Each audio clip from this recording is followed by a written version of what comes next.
Welcome to the Metaphorosis magazine podcast, your home for beautifully made speculative fiction.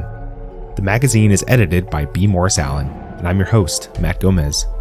This week's story is The Draining by Matt Hornsby.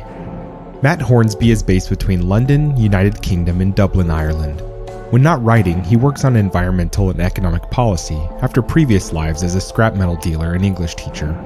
The Draining is his second story in Metaphorosis, following a final resting place in September 2019, and he has published other work in Starship Sofa, Electric Spec, and K-Zine. Follow him on Twitter at Matt Hornsby. That's MATTH0RNSBY. Let's jump in. It is strange to imagine that serpent men might love serpents. After all, they go to great lengths to wreak destruction on the beasts, traveling far out on the fickle and changing sea to slay them. One might not imagine, too, that serpent men love the wetness. Yet they do. I never met a serpent man who did not hold both the serpents and the sailing season quite dear in his heart. I surely loved both right well, in my own days at the trade. It is a strange kind of affection, one that was not owed simply to these things being my means of profit and promotion. It is a deeper bond, the tie that connects all creatures in struggle, the same as binds falcon and dove, wolf and deer. When on a calm day one spies a serpent breaching the black water, diamond scales glittering on the massive curve of its back, it is a thing of great beauty. And as a ship bears down on it, harpooner scrambling to his post, one cannot feel a sadness that it will soon be dead, hide punctured and oil leaking across the timbers as it is hauled aboard. That, however, is the way of the world. It is the way that I followed myself, as a younger man, until that fateful voyage upon the Wimbrel, where all such things were cast into question. The first wetness had come early that year. I had watched from the boatyard with joy as it filled the great mist-shrouded basin that stretched from the harbor to the horizon. The dark water rose higher every day, first submerging the clouds of fog, then the tips of the highest reef, finally stopping at the lip of the port. What had been an empty void was a bountiful ocean. For 3 seasons I had been sailing as a harpooner's boy aboard the Wimbrel, answering to Master Harpooner, Mr. Lackland Davison, conducting my duties with all due care and attention. This time I was sure that, with God's help, I would be rewarded with a chance to stand on the hunting platform and claim a serpent as my own prize. Davison was a tough and quiet man, but he was honorable and generous to those who did good service. In that generosity, he was quite unlike his own master, our notorious Captain Monroe. Yet once we had cast out onto the brimming sea, my hopes had been disappointed. Over that long season I had watched Davison take 3 of the creatures by his own hand. Before every kill, I hoped he might say that it was my turn to handle the iron. But every time he looked at me, he looked also to Captain Monroe. Perhaps fearing the old man's wrath at a missed shot, he took all 3 himself. "Watch and learn," he said, "and your time will come." I despaired. I had studied his craft for many months now, and with my eyes closed I could bring to my mind the way his legs braced against the swell, the way his eye followed his prey, the way his hand gripped the spear shaft. I had watched and learned enough. I knew that I would disappoint neither him nor the captain. The days were growing long, and I feared the pitying looks of my kinsmen and the wharf girls should I return to the island still unblooded when the draining came again. I tested my fears on Bannatyne, the old sounding man seated at the tiller, plunging line grasped in his wrinkled hand. "How many more days of wetness?" I asked. "We may hunt until St. Phaedron's Day, boy," he said, scowling. "But it's already past Beltane," I said, my voice raw with disappointment. "I had thought we would be out longer." "You'll be lucky if we stay out that long," he said, with a cruel chuckle. "Monroe's got 3 beasts already. Your Master Davison is on to his last harpoon.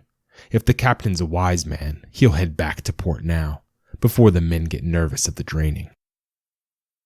Sailors are fearful men, and serpent men most of all. The sky's every shifting tone marks some dark omen or other. Storms, scurvy, poor hunting, sharp reefs. Yet it is the draining that they fear most of all. That time when the sea begins to sink, at first slowly, but quickening so that soon you can see it dropping with your own eyes. I had heard the old men say that in times past, before I was born, one could count the lambing seasons and know the moods of women by the draining. So regular was its coming. By the time of my childhood, however, the seasons had become uncertain. There was great tension and excitement as the wetness drew to a close. As a boy, I had stood at the port and counted all the ships safely home, watching them dock and unload their cargo of scales and machine oil.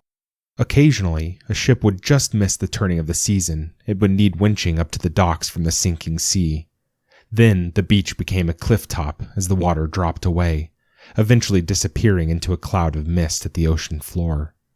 Even from the safety of land, it was fearful to imagine what lay down below. Perhaps the beasts of the depths, now crawling naked and hungry in the half-light. Or perhaps nothing but a void, stretching from the cliffs to the world's end until the wetness and the seas returned. There were a few men, old beggars on the wharf, who claimed they had been caught at sea when the draining came, and had seen the dried ocean floor, but few put much stock in their addled ramblings. Many times more were the men who, by the poor judgment of their captains, had been caught in the draining, and were never seen again. Sailing aboard the Wimbrel, I was not afraid of it. I was young, and I was sure that fate had marked me for success on this voyage. I felt a proud disdain for the miserable old-sounding man's caution, and I had trust in Captain Monroe, a fierce and devilish man he might be, but there was no finer sailor and serpent hunter.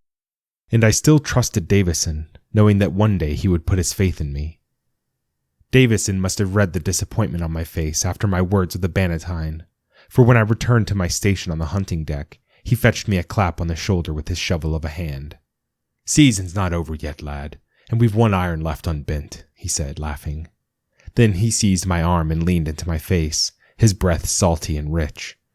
"I've taken a good haul for myself already," he said, casting a finger across the 3 serpents laid out on the deck, their scales glinting in the sea-mirrored light. "If we spy a 4th serpent, here's my word. This strong arm of yours will be the one to cast the shot." With that promise, I knew that before this season was out, I would take a serpent of my own, or I would die in the attempt. I was the first on deck with every sunrise, straining my eyes at the horizon, searching the immense flatness of the sea for the beautiful arch of a serpent's back. Yet for all my efforts, nothing broke the surface bigger than a leaping water wolf. As the days passed, I noticed a grumbling and muttering amongst the crew, directed towards the captain. We had taken enough this season, they said. Port was calling, and Monroe was still on a course out to sea, God take him. Monroe, for his part, stayed silent but for a few clipped orders. His most common station was on the hunting deck, where we had hung the 3 great bodies of the seasoned serpents. At times he seemed to be admiring them and inspecting them for quality. At others he seemed to be guarding them, as if he feared that one of them might suddenly burst back into life and slither back into the ocean. From my position, I overheard my master strike up words with him. "3 beasts make a fine haul, Captain," said Davison as he swatted gulls from the serpent bodies with the tip of his harpoon. The captain grunted in response. "We'll get a worthy bounty," continued Davison. "The railwaymen and metallurgists are offering a handsome purse for oil and scale. There'll be enough for every man to feed his family until the next wetness." There was a moment of silence. I fought back a desperate urge to tear my eyes from the horizon and look at them. "Would you have me turn back to port, Mr. Davison?" said the captain. "With every day the draining draws closer. I would not bargain against the season, sir." "You say that 3 beasts are enough. How much more adequate, then, would be 4? We have 1 iron left to cast, and we have our harpoon master in fine health. I say that we would be fools to return now." Unable to resist, I turned the corner of my eye to the 2 men. They stood facing one another straight, arms across chests, heads held proudly. For all that I desperately wished he might, Davison would not yield to the captain. I did not want to see him clapped in the hold, but more than that, I wanted nothing more than another 2 days' sailing, so that I might have my chance at a kill. "Young Master Hardy is a man of my own mind, I believe," said the captain, loud enough for me to hear. I snapped my eyes back to see at the mention of my name. "Is that not so, second harpooner?" I slowly turned my head to the 2 men. Monroe's single eye bored at me, as black and cold as a cannonball. I knew not how to answer without betraying one of the men. In the end, Davison saved me. "Back to your duties, Hardy," he said. "We're still hunting." On a warm, waveless morning, I mounted the spying deck and looked out to sea. My heart climbed into my jaws. There, not 2 leagues from us, was a black shape in the water, bigger than anything but a serpent. I began to raise the hunting cry, but the breath died in my mouth even as it gathered. The shape was not moving. I realized that I was looking at an outcrop of stone. As my disappointment faded, dread crept into my fingers. We had not moved far since yesterday on account of the calm air, and I well knew there had been no rock in sight. I trod across the swaying deck to the sounding man and roused him. When he saw the rock, the sneer on his old face melted into fear, and he frantically began to fling his plunging line over the edge. "We're dropping," said Bannatyne, his voice cracking. Davison spat a curse. Monroe looked square at the sounding man, his features unmoved. "The draining is not yet due," he said. "We have 2 more nights until St. Phaedron's Eve falls." "I cannot account for the season, Captain, but I swear by God that the line and the gauge do not lie. We are dropping." The captain turned to the crew, gathered with their caps in hand. "Turn the ship," he roared. "Raise sail and we will make port." "To the oars," said Davison, steering me towards the rowing benches. "Put that man's arm to use, lad." For days I blistered my fingers as we pushed at the ocean. Fear drove my muscles. 2 seasons ago, the King Angus had not returned home before the draining. With the next Wetness, she had been found adrift, lifted again by the rising ocean, but with her crew either missing or half-eaten on the boat. None knew whether the eating had been done by whatever beasts might patrol the ocean floor, or, in their hunger, by the crewmen themselves. I turned my eyes to heaven and cursed God. We had not stayed out too long. The draining had come early. Anger joined fear in my heart, and I drove it all into my rowing. Davison joined us, pushing his great oar through the water as easily as a child runs a stick through a puddle. The fear of that hellish seabed was in him too. But even with all our strength, we could not beat the changing season. Soon we saw whole ranges of limpet-studded peaks, encrusted with slippery sea flowers and scuttling beasts, begin to push above the tide. Finally, as the reefs of Ardmana reared before us, their corals and jagged rock blocking our way, the captain bade us stop. We brought the Wimbrel to a halt, battening the hatches and fastening all gear to the deck. Then we sat and prayed, aloud now, until the water finally disappeared around us, and we felt the ship's oak timbers crunch and sink into a tilted rest on the sand and rock. The life of the sea, fish, serpents, crabs, worms, and all, had vanished with the water, sucked into whatever realm could contain such a multitude of life. On the ocean floor, we were surrounded by desolation. In all directions stretched the great rolling plain of the seabed, as gray and bare as the sky above, broken only by the dark foothills of the reef before us. The plain was barren, home to nothing but a few bony corals and putrid weeds, little more edible than the sand in which they were rooted. Far overhead we heard the mocking cries of gulls and bonxies, safely beyond the range at which a man might fell one with a crossbow. The crew's eyes flickered towards the ration box. We knew not what fate awaited us. The length of the draining was uncertain. With our provisions, we could perhaps last 80 days marooned on the sea floor. Monroe's avarice had not seen fit to bring more supplies than that, and we had already cut into our store with the long season of hunting. We could do nothing but wait, hope and ask heaven for forgiveness, and that the draining might by some miracle come early. I felt the faint rumbles of hunger begin to gather. The Wetness would return, or we would starve. The days passed in fear. No man dared set foot outside the ship into that unknowable wasteland of bleak sand and fog.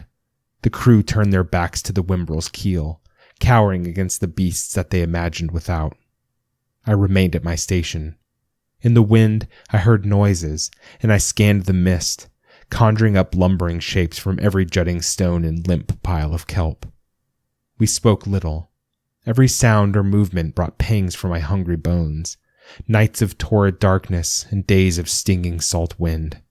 The men prayed, hanging their heads in silence, running their fingers over carved bone charms. From the butchering deck the dead serpents taunted me. They could not fill our bellies. Their flesh was poisonous as nightshade, food for machines rather than men. I hated myself for having cursed God. Now I cursed my own greed and lust for honor. I had been desperate for Monroe to keep sailing outward, keep hunting, even as all the other men desired to return. Perhaps I was responsible for this. Perhaps God had seen fit to reward my childish ambition with a fitting punishment. "Bannatyne," called Davison, breaking the low silence of a windless day. "How far to port when the draining came?" The sounding man rose his white bearded head weakly. It had been 40 days, and the old man was on the edge of death already. "We're at the edge of the Ardmanna Shoal," mumbled the sounding man, "and nearly on to the kelp flats. 30 leagues, or 3 days sailing." "Or 2 weeks walking for a man with strength in his legs," said Davison, raising his voice. There were murmurs amongst the crew. I imagined trudging across the blasted, horrible plain of the seafloor, with neither shelter nor succor, at the mercy of whatever monster might rear up from a sand flat or coral shoal. Still, our desperation had grown. Such an end might be preferable to a slow starvation on the Wimbrel, in the midst of other desperately hungry men. And whilst we had heard rumors in the wind and mist, no beast had yet attacked us. As the men's voices gathered, the captain spoke. "No man leaves this ship," he said, remaining at his station, legs planted firmly on the deck. "I will not abandon the serpents." "You brought us on a bad voyage, Monroe," said Davison. "Your hunger would starve us all." I had never seen any man raise his voice to the captain. He had an expression of minor annoyance, as if this rebellion were no more bothersome to him than a dry biscuit or a sharp morning wind. "If any man leaves this ship, he will have no share in our prize. That is, if the seafloor doesn't finish him first," he said. Then, turning to the men, addressing their rising spirits, "The Wetness will return. God will not allow me to fail." Davison jeered. "I would first put my life in the hands of the seafloor than in yours. Damn you, and damn your prizes." I felt my heart twist at this. For a serpent man to curse the ship's prize was for a mother to curse her daughter, or a shepherd his sheep. It was not right. "Men," he shouted, "I am setting out on foot for port. With God's help I will make it there in 15 days, and I will take great delight in the company of any who join me." His eyes met mine as he said this, and there was the turning of a smile in his mouth. My feet began to stir. I knew that he was calling to me to come, to tear myself away from the doomed ship. The other men were looking to me, I realized, waiting for me to take the first step, to give them license to take a chance at saving themselves. "Hardy," said the captain. I froze at the sound of my name. "You will be the first harpooner of the Wimbrel now, with the first harpooner's prize. You are worthy of it."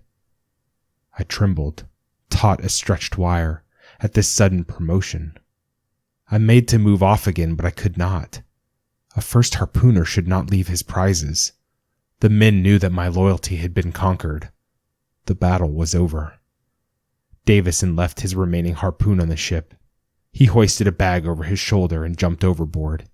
He looked back at me, his smile gone. My eyes followed him where my feet could not, until he faded into the shimmering fog of the seaplain. I began to lose count of the days. As first harpooner, I was afforded a greater ration, a crumb of dried biscuit and a swig of water. We ate in silence, hearing naught but the foul moaning of the wind across the seabed. The heat grew heavier, only interrupted by harsh winds that came loaded with fine, sharp sand that flayed the skin. When the wind stopped blowing, a stench would settle on us, the briny reek of wet sea sand blended with rotting seaweed. Our serpents added their own smell as they began to break down, oily and pungent. Laying on the deck between waking and sleep, I could not escape the staring of their giant glassy eyes. I thought of Davison. walking alone across the seaplain, perhaps halfway back to port already, or perhaps already a meal for some giant and ravenous crab. I tried to think of home, the flowing red hair of the girls, the purple blaze of heather in the hills, the rumble of the locomotive through the mountains. It all seemed lost in the grayness of the draining, where there was nothing but coral and stone bleaching in the sun, gulls circling ever closer overhead. It was the morning when something cold bit at my face in the darkness. At first I did not respond. By then I had little sense of time, and for days I had been in a state half of wakefulness, half of slumber. Yet the feeling was insistent of freshness and moistness on my face. I lifted a hand to it. It was cold. Bodies and voices were stirring across the deck. For minutes I did not say anything, did not move. It was not just cold, but it was wet. Rain, coming in droplets ever thicker. "The wetness," I said. It was unreal, an impossibility, but others were doing the same, lifting their hands to their eyes in joy. "The wetness is here!" I wept at the miracle. All of us wept, shaken in the joy of knowing that we would not perish amongst the corals and weeds. In that moment of elation, my fears fell away, and I felt nothing but the burning fire of life inside me. Our prayers had been answered, and the wetness had come earlier than I had dared hope. After 50 days on the ocean floor, we had been granted salvation. The prospect of hunger and slow death, which had stretched to the horizon in front of us, shrank away, and instead we saw only the gentle path home. The only man who stood unmoved was the captain. In that moment he seemed to me like a savage, ancient god, unmoved by the petty travails of men and awesome in his power. He had been entirely vindicated. "Lash up the rain rigging," he called. Within an hour, the ground beneath us had disappeared. We rose, the dark peaks of the mountains around us subsiding. We let the sails fly and cast nets into the water, eager to catch the shoals that would accompany the rising sea. It was only after the smaller reef spires had begun to disappear that I thought of Davison. Only 10 days had passed since his departure from the boat. He had surely not had time enough. He would remain at the sea bottom, beneath the water. Perhaps it was on him, I thought, that God's judgment had been visited. His fate lingered on my mind, but it was tempered by the knowledge that I would live. The thought still seemed so strange and wonderful. Nothing ever tasted so sweet to me as the fresh foam on the air then, nor felt so comforting as the soft roll of the sea beneath us. Within 2 days' sailing I would be on land, with silver in my pockets and hot meat in my mouth. A shout came up from the forecastle. "Beast in the water!" I turned to the other men, unsure of myself, but now they looked to me for orders, as the first harpooner. The captain found his words first. "Hunting stations!" he roared, spittle flying from his lips. Monroe had eaten the same poor rations as us when we were marooned. He had looked death in the eye as we all had. Yet even after that he did not falter in his instinct to prove himself master of the sea. I was almost too weak to lift the hunting iron, dragging it to my post at the bow. I had foreseen this moment so many times, imagined myself arching my arm gracefully back against the sails and hurling a mighty shot into an unlucky beast's flank. I moved my lips in prayer. The chance that I had lusted for was arrived. I would not miss it, even if I flung myself into the water with the force of the shot. In the distance I saw the serpent, a black line against the calm sea. There was a strangeness to this one. A serpent's habit was usually to agitate, to dive at the sight of sails, putting distance between herself and men.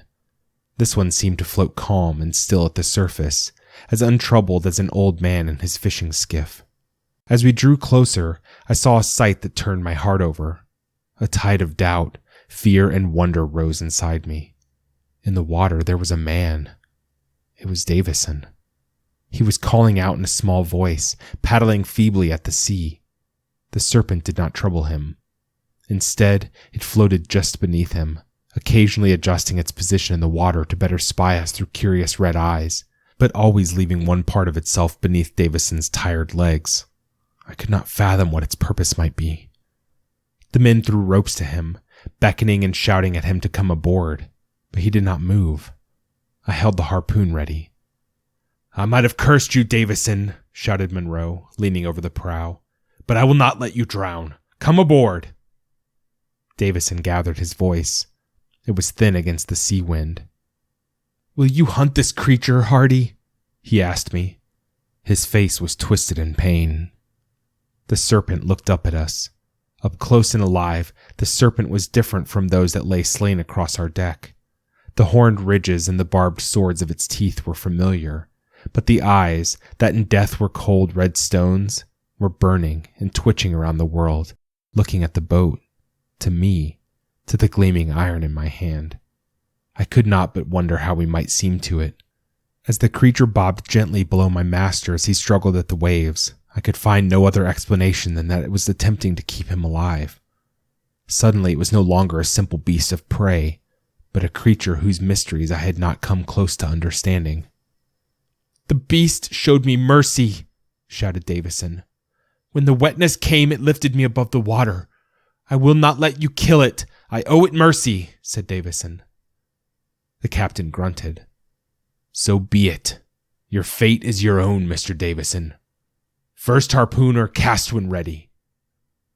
There was no questioning, nothing but clarity in his black eye, no suggestion of choice.